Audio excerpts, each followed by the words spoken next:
नमस्ते। आज हम यूनिट 6 इलेक्ट्रोमैग्नेटिक इंडक्शन का एक बहुत ही इम्पॉर्टेंट टॉपिक लेंजेज लॉ समझने वाले हैं। और टेंशन मत लीजिए, इसे इतने सिंपल तरीके से समझेंगे कि कॉन्सेप्ट हमेशा के लिए एकदम क्रिस्टल क्लियर हो जाएगा और एग्जाम में कोई मार्क्स नहीं कटेंगे। तो चलिए शुरू करते हैं। अच्छा, चलिए एक थोड़े अजीब से सवाल से शुरुआत करते हैं। एक ऐसा सवाल जो आपको शायद लगेगा कि सर ये कैसे पॉसिबल है।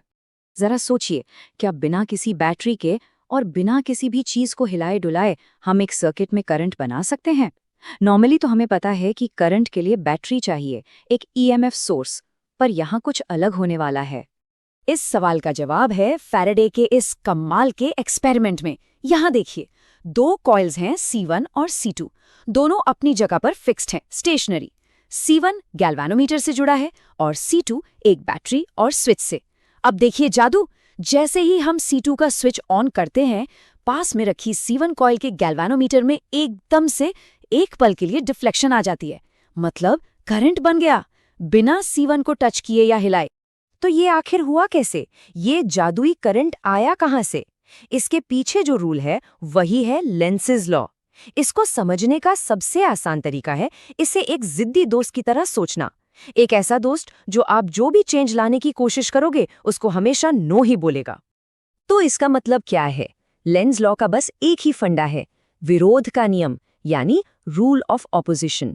जो इंड्यूस्ड करंट पैदा होगा वो हमेशा उस बदलाव को, उस चेंज को अपोज करेगा जिसने उसे पैदा किया है। वो अपने ही कॉज का दुश्मन बन जाता है। इस एनालॉजी को देखो, बिल्कुल क्लियर हो जाएगा। जब एक मैग्नेट का नॉर्थ पोल हम कॉइल के पास लाते हैं तो कॉज क्या है?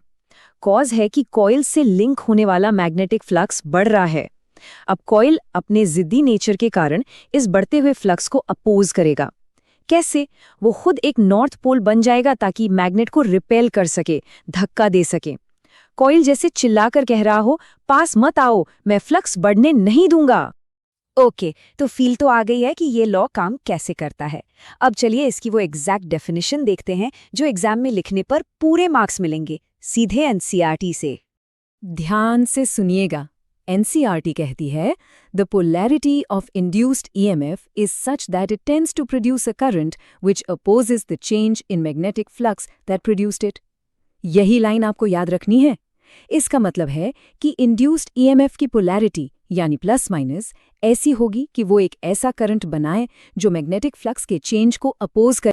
तो इस फॉर्मल डेफिनेशन को आसान भाषा में तोड़ते हैं। Opposes the change in magnetic flux, इस फ्रेज का सीधा सा मतलब है, अगर मैग्नेटिक फ्लक्स बढ़ रहा है तो इंड्यूस्ड करंट एक ऐसी मैग्नेटिक फील्ड बनाएगा जो उसे कम करे, और अगर मैग्नेटिक फ्लक्स घट रहा है तो इंड्यूस्ड करंट एक ऐसी फील्ड बनाएगा जो उसे बढ़ाने की यानी सपोर्ट करने की कोशिश करे। मतलब हर हाल में बदलाव को रोकना है। अब सबसे जरूरी सवाल, इस लॉ को यूज करके हम इंड्यूस्ड करंट की डायरेक्शन आखिर निकालेंगे कैसे? एग्जाम में तो यही पूछते हैं। चलिए देखते हैं। इसके लिए एक सुपर सिंपल 3 स्टेप मेथड है। स्टेप 1, सबसे पहले चेंज पहचानो, मैग्नेटिक फ्लक्स बढ़ रहा है या घट रहा है। स्टेप 2, फिर ऑपोजिशन तय करो, कॉइल इस चेंज को रोकने के लिए किस डायरेक्शन में मैग्नेटिक फील्ड पैदा करेगा। स्टेप 3, और बस आखिर में रूल अप्लाई करो। अपना राइट हैंड थंब रूल इस्तेमाल करके वो करंट डायरेक्शन निकालो जो इस अपोजिंग फील्ड को पैदा कर दे। That's it. एक छोटा सा एग्जाम्पल देखते हैं इस पे। ये एक रेक्टेंगुलर लूप ABCD है जो एक मैग्नेटिक फील्ड में एंटर कर रहा है। स्टेप 1, चेंज क्या है? लूप अंदर जा रहा है तो जाहिर है मैग्नेटिक फ्लक्स इंक्रीज हो रहा है। स्टेप 2, ऑपोजिशन क्या होगा? लूप एक ऐसी फील्ड बनाएगा जो इस इंक्रीज को अपोज करे, मतलब ओरिजिनल फील्ड के ऑपोजिट डायरेक्शन में। Step 3, right hand thumb rule से इस अपोजिंग फील्ड को बनाने के लिए करंट को BCDAB पाथ पर फ्लो करना पड़ेगा, यानी काउंटर क्लॉकवाइज। देखा, सिंपल। अब आते हैं इस टॉपिक के सबसे जरूरी हिस्से पर। मन में ये सवाल तो जरूर आता है कि आखिर कॉइल को अपोज करने की इतनी क्या जरूरत है? इसका जवाब फिजिक्स के सबसे फंडामेंटल लॉ में है, the law of conservation of energy. एक पल के लिए सोचिए, सिर्फ सोचिए, अगर लेंजेज लॉ उल्टा होता तो क्या होता? अगर इंड्यूस्ड करंट मैग्नेट को अपोज करने के बजाय उसकी मदद करता? सोचो आप नॉर्थ पोल को पास ला रहे हो और कॉइल साउथ पोल बना लेता उसको अट्रैक्ट करने के लिए। अगर ऐसा होता ना तो पूरी फिजिक्स ही गड़बड़ा जाती।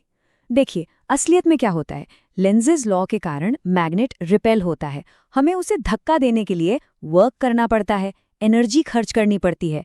लेकिन अगर इसका उल्टा होता तो मैग्नेट अट्रैक्ट होता, मतलब आप एक छोटा सा पुश देते और मैग्नेट अपने आप एक्सेलरेट होने लगता, उसकी काइनेटिक एनर्जी बढ़ती जाती बिना कोई एनर्जी दिए। ये तो एक परपेचुअल मोशन मशीन बन जाती जो कि law of conservation of energy को वायलेट करती है, और ऐसा होना असंभव है। तो आखिर एनर्जी आती कहाँ से है? ये जो मैकेनिकल वर्क आप मैग्नेट को उस रिपल्सिव फोर्स के अगेंस्ट पुश करने में करते हो, वही एनर्जी कॉइल में इलेक्ट्रिकल एनर्जी और फिर उससे जूल हीटिंग में कन्वर्ट हो जाती है। एनर्जी कहीं से पैदा नहीं होती, बस ट्रांसफॉर्म होती है मैकेनिकल वर्क से इलेक्ट्रिकल एनर्जी। चलिए अब जल्दी से सारे इंपॉर्टेंट पॉइंट्स को रिवाइज कर लेते हैं ताकि एग्जाम के लिए सब कुछ एकदम सॉलिड हो जाए। तो सबसे जरूरी points. Point number 1, lenses law induced EMF की पोलैरिटी बताता है। पॉइंट नंबर 2, और ये सबसे इंपॉर्टेंट है, इंड्यूस्ड करंट हमेशा मैग्नेटिक फ्लक्स के चेंज को अपोज करता है, खुद फ्लक्स को नहीं। ये बदलाव का विरोध है। पॉइंट नंबर 3, ये opposition law of conservation of energy का डायरेक्ट नतीजा है, एनर्जी कहीं फ्री में नहीं मिलती। और पॉइंट नंबर 4, इसका मतलब इंडक्शन से इलेक्ट्रिकल एनर्जी पाने के लिए हमेशा मैकेनिकल वर्क करना ही पड़ेगा। तो आखिर में एक सवाल आपके लिए, क्या लेंजेज लॉ सिर्फ फिजिक्स का एक रूल है जिसे हमें रटना है, या ये नेचर का तरीका है हमें ये बताने का कि इस यूनिवर्स में फ्री लंच जैसी कोई चीज़ नहीं होती? इस पर सोचिएगा ज़रूर।